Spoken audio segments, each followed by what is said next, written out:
আজকে আমি করে নেব অসাধারণ একটা রেসিপি, সামান্য একটু মশলা দিয়ে। এই কই মাছের রেসিপি আপনারা তো অনেক রকম ভাবেই খেয়েছেন। আমি যেভাবে করব, কই মাছের গুণাগুণ ও স্বাদ বজায় রেখেই আমি এই রেসিপিটি তৈরি করব।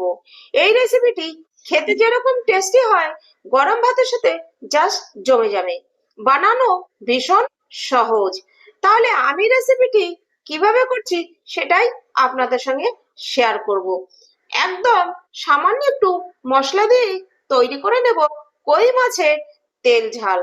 তাহলে চলুন রেসিপিটি শুরু করছি, আমার সঙ্গে থাকুন, দেখতে থাকুন।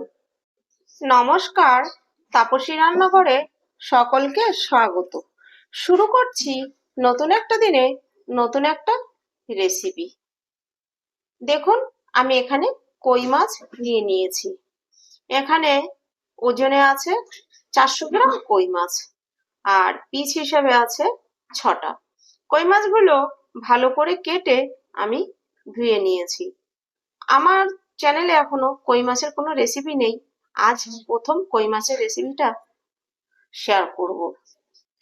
এবার আমি কই মাছের মধ্যে দিয়ে দিচ্ছি পরিমাণ মতো নুন। আমি একদম সিম্পল ভাবেই রান্না করব, যেহেতু এগুলো জ্যান্ত মাছ, আর এইসব মাছের কিন্তু ভীষণ উপকার।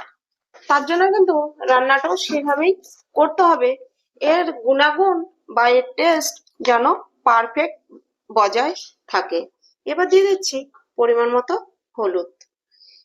আর আমি করব আজকে কই মাছের তেল ঝাল।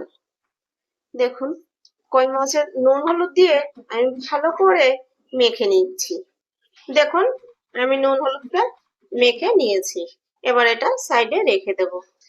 আমি কড়াই বসিয়ে দিয়েছি, দিয়ে দিচ্ছি এবার সর্ষের তেল। আমি রান্না সর্ষের তেলেই করি, আমি সর্ষের তেল দিয়ে করছি। আপনারা যে তেলটা রেগুলার খান সেটা দিয়েও করতে পারবেন, তবে এই রান্নাটা সর্ষের তেল দিয়ে করলে বেশি ভালো লাগে খেতে। এবার আমি একটা মশলা রেডি করে নেব। এখানে আছে 1 চা-চামচ গোটা জিরে, 4টে শুকনো লঙ্কা, আর দেখুন ঠিক এইটুকু আদা। এই তিনটে মশলাই মানে লঙ্কা, জিরে, আদা আমি একসঙ্গে শিলে বেটে নেব। তেল গরম হয়ে গেছে, এবার একে একে দিয়ে দিচ্ছি নুন হলুদ মেখে রাখা মাছ। মাছগুলো আমি দুবারে ভেজে নেব, একবারে ভাজলে অসুবিধা হবে বা ভেঙে যেতে পারে। মাছগুলো এক পিঠ ভাজা হয়ে গেছে, আমি উল্টে দিচ্ছি। এই তেল ঝাল করার জন্য কই মাছ কিন্তু একদম কড়া করে ভাজা যাবে না। আর কই মাছ কড়া করে ভাজলে খেতে কিন্তু বেশি ভালো লাগে না, সেই ক্ষেত্রে শক্ত শক্ত লাগে। তাই মাছটা কিন্তু হালকা করেই ভেজে নিতে হবে। দেখুন, মাছগুলো কিন্তু আমার ভাজা হয়ে গেছে। আমি দেখিয়ে দিচ্ছি, দেখুন ঠিক এইরকম করে কিন্তু ভাজতে হবে। এর থেকে কড়া করে ভাজা যাবে না, আর ভালো লাগবে না খেতে। এবার একটা প্লেটে তুলে নিচ্ছি। বাকি মাছগুলো আমি একইভাবে ভেজে নেব। মাছ ভাজা কমপ্লিট। এবার আমি দিয়ে দিচ্ছি 1/2 চা-চামচ গোটা জিরে, আর দিয়ে দিচ্ছি একটা শুকনো লঙ্কা। এবার ফোড়নটা কয়েক সেকেন্ড নেড়ে নিচ্ছি। এবার দিয়ে দেবো এই যে বেটে নেওয়া মশলা। দিয়ে দিচ্ছি মশলা বাটি দিয়ে সামান্য একটু জল। এই জল দিয়ে মশলাটা আমি ভালো করে কষে নেব, এর কাঁচা গন্ধ চলে যাওয়া পর্যন্ত। আমি ফোড়নে গোটা জিরে ব্যবহার করেছি, আপনারা আপনাদের পছন্দ মতন ফোড়ন ব্যবহার করতে পারেন। দিয়ে দিচ্ছি পরিমাণ মতো নুন, দিচ্ছি পরিমাণ মতো হলুদ। এরকম করে যদি আপনারা কই মাছের এরকম তেল ঝাল রান্না করেন, গরম গরম ভাত কিন্তু ভীষণ ভালো লাগে খেতে, আর কিছু দরকার হয় না। আর আপনারা কিন্তু এই রেসিপিতে আর কোনো মশলা ব্যবহার করবেন না, তাতে মাছের স্বাদটা বা মাছের গুণাগুণটা নষ্ট হয়ে যাবে। মশলাটা আমি 2 মিনিট কষে নিয়েছি। এবার এই পর্যায়ে আমি দিয়ে দিচ্ছি দুটো তেজপাতা। এই তেজপাতা দুটো আমি ফোড়নে না দিয়ে মশলার উপর কেন দিলাম, এই যে যে মশলার উপর দিয়ে তেজপাতা দুটো নিয়ে এইবার ভালো করে দিয়ে কষে নেব। এই যে তেজপাতার যে একটা স্মেল বা সেন্ট আছে, এটা কিন্তু ঝোলের সঙ্গে বেশ ভালোভাবে মিশে যাবে, বা এই সেন্টটা আমি পাবো। যদি এই তেজপাতাটা ফোড়নে ব্যবহার করতাম তাহলে কিন্তু তেজপাতার যে একটা স্মেল বা সেন্ট আছে, সেন্টটা আমি পাওয়া যেত না এই মাছের ঝোলে। এই ঝালটাতে পাওয়া যাবে না বলেই মশলার উপরে কিন্তু এরকম করে তেজপাতা দিয়ে কষতে হবে। কষতে কষতেই দেখবেন তেজপাতা থেকে বেশ সুন্দর সেন্ট বেরিয়ে আসবে।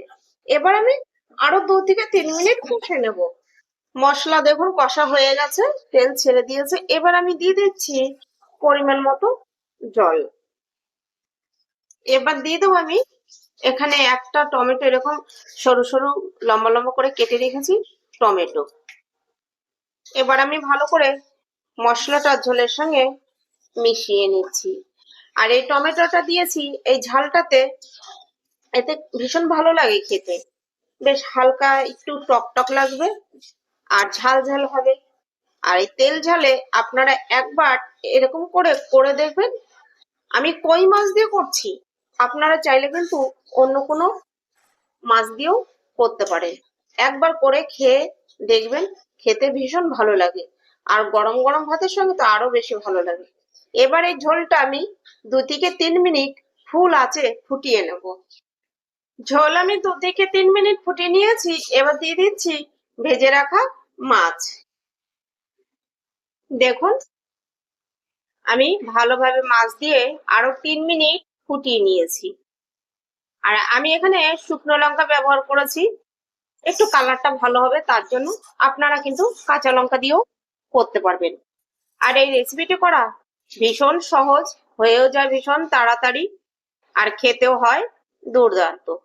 আশা করছি আমার এই রেসিপিটি আপনাদের কাছে ভালো লাগবে। রেসিপিটি যদি ভালো লাগে লাইক, কমেন্ট আর শেয়ার করুন।